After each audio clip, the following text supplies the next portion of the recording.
हे हा स्पॉट पंचनामा इथे जागेवरून केलेला आहे. एक आम्ही तुम्हाला पण मी सांगितलेलं आहे कुठे जायचं आहे ते.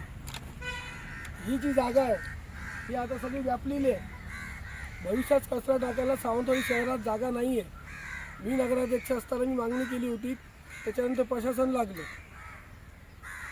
मला नितेश राणे साहेबांना सांगायचं आहे, पालकमंत्री साहेबांना, की आम्हाला कुठेतरी आजूबाजूला पुढच्या 100 वर्षाच्या भविष्यासाठी सावंतवाडी शहराच्या एक कुठेतरी 25 एकरचा प्लॉट सरकारी जागा तुम्ही द्या.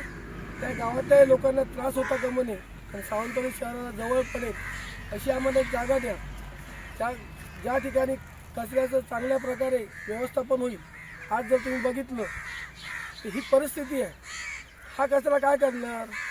ह्या कचऱ्याला आग घालणार आणि सगळा दूर जो आजूबाजूचा जो परिसर आहे जिथे नागरिक राहतात सावंतवाडीचे त्यांना त्रास होतो, आरोग्याची समस्या उद्भवत आहे.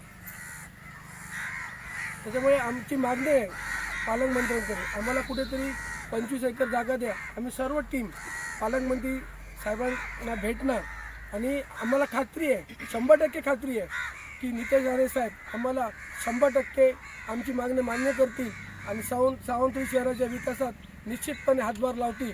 आणि त्याचप्रमाणे सन्माननीय आमचे दीपकभाई केसरकर आहेत, त्यांनासुद्धा आम्ही ह्या गोष्टी सांगू आणि त्यांच्याकडनंसुद्धा जेवढे प्रयत्न होतील त्यांच्याकडनं आम्ही करून घेऊ असं या ठिकाणी मला नमूद करायचं आहे. मला फक्त हे दाखवलेलं आहे, हे सावंतवाडीचं सौंदर्य आहे का? हे कुठेतरी लांब गेलं पाहिजे सावंतवाडी शहरापासून आणि ज्या गावात जाईल किंवा जिथं जाईल तिकडच्या लोकांना जो त्रास होता का म्हणे याची सुद्धा तजवीज करावी लागेल आणि ती तजवीज झाल्यानंतरच इकडचा कचरा बाहेर हलवला पाहिजे. कारण ग्रामीण भागात राहणारी लोकंसुद्धा आमचीच आहेत.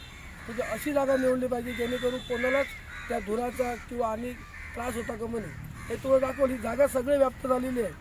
ढिगावर ढीग चढवत आहेत. आज तुम्ही बघितलं ते आकडे आहेत ते बघा, हे बघा या सगळ्या कावळे कोंबडे, या सगळ्या कोंबड्यांचे आतडे आहेत. ह्याचं काय प्रोसेस काय याची? हे इथे आणून टाकतात, काय प्रोसेसच होत नाही आहे. वेंगुर्ला जाऊन बघा. दीपकभाई केसरकर असतील, सन्माननीय आमचे पालकमंत्री असतील, आम्हाला कुठेतरी 25 एकर जागा सावंतवाडी शहरासाठी मिळाली पाहिजे अशी आमची मागणी आहे.